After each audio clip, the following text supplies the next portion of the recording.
नाही, न्याय देण्यासाठी तुमच्याकडून कमतरता नाही, पण अत्यंत अपशब्दही वापरले गेले आणि त्याच्या विरोधात आम्ही अब्रू नुकसानीचा खटला दाखल करू अशाही स्वरूपाचे वक्तव्य जी आहेत ती सत्ताधारी पक्षाकडून आली. तर ज्या स्वरूपामध्ये तुमच्यावर अत्यंत म्हणजे कमरेखालचे वार करण्यात येत आहेत आणि ज्या स्वरूपाची टीका होते अध्यक्ष म्हणून, कसं बघता या सगळ्या टीकेकडे? आता वर्ष दीड वर्षभरात मला त्याची सवय झालेली आहे.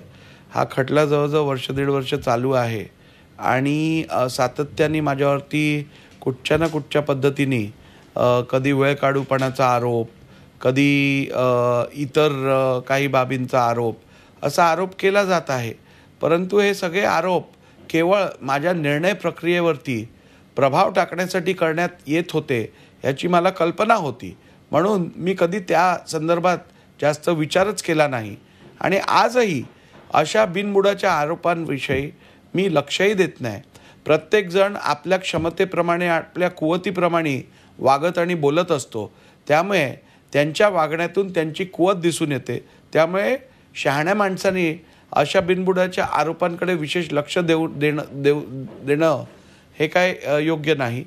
आणि तसंही आपल्या सर्वांना माहीतच आहे, कुछ तो लोग कहेंगे, लोगों का काम है कहना. म्हणून काय आपण आपलं काम करणं सोडायचं नसतं.